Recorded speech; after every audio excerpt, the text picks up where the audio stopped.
শিক্ষা প্রতিষ্ঠানের অবহেলায় এবারের এইচএসসি পরীক্ষায় অংশ নেওয়া হলো না অন্তত ২০ শিক্ষার্থীর। খোদ রাজধানীতে Uttara high school and college এর ২ শিক্ষার্থী পাননি প্রবেশপত্র। একই ঘটনা ঘটেছে জামালপুরের দড়িপাড়ার প্রশান্তি আইডিয়াল স্কুল অ্যান্ড কলেজের ১৭ শিক্ষার্থীর ক্ষেত্রে। সহকর্মীদের সহায়তায় ডেস্ক রিপোর্ট। এলএমই সার্টিফাইড বিশ্বসেরা কপারে তৈরি ওয়ালটন কেবলস, যা আপনার স্থাপনাকে রাখবে সব সময় নিরাপদ। সহপাঠী আর বন্ধুরা যখন এইচএসসি পরীক্ষার হলে তখন উত্তরা মডেল কলেজ কেন্দ্রের ২ শিক্ষার্থীর অনুমতি মিলছে না কেন্দ্রে প্রবেশের। বৃহস্পতিবার শুরু হলো ২০২৫ সালের উচ্চ মাধ্যমিক পরীক্ষা। ইয়াসির আরাফাত ও সাজ্জাদ হোসেন এই ২ শিক্ষার্থীর অভিযোগ, কয়েক দফায় ঘুরিয়েও প্রবেশপত্র দেয়নি কলেজ প্রশাসন। রেজিস্ট্রেশনের টাকা দিলেও তা বোর্ডে জমা না দেওয়ার অভিযোগ প্রতিষ্ঠানের বিরুদ্ধে। আমার ক্লাস টিচারের সাথে কথা বলছি, অফিসে কথা বলছি, ওনারা বলছে সমস্যা নেই, এটা হয়ে যাবে, তোমার ফর্ম ফিল আপ হয়ে যাবে, তুমি পরীক্ষা দিতে পারবা।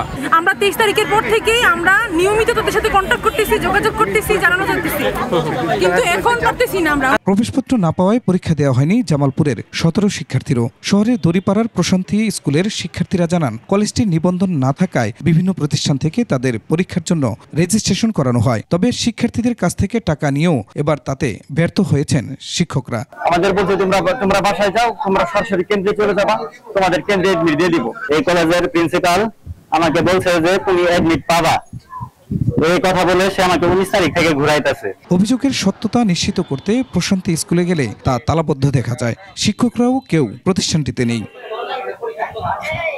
লিখিত অভিযোগ পেলে এ ধরনের প্রতিষ্ঠান ও শিক্ষকদের বিরুদ্ধে ব্যবস্থা নেওয়ার আশ্বাস প্রশাসনের। যদি ওই শিক্ষার্থীরা তাদের কোনো ডকুমেন্ট, তাদের সেই কলেজের কোনো ডকুমেন্ট বা কোনো ডকুমেন্ট সহ আমাদের কাছে লিখিত অভিযোগ দিলে আমরা সেটা হয়তো যথাযথ কর্তৃপক্ষের কাছে পাঠিয়ে সেটার সম্পর্কে আমরা যতটুকু আমাদের এখতিয়ারের মধ্যে আছে আমরা এটুকু ব্যবস্থা নিতে পারব। দোষী প্রতিষ্ঠান ও শিক্ষকদের বিষয়ে ব্যবস্থা নেওয়া হলেও শিক্ষার্থীদের পরীক্ষা দেওয়ার বিষয়ে কোনো সুরাহা মেলেনি।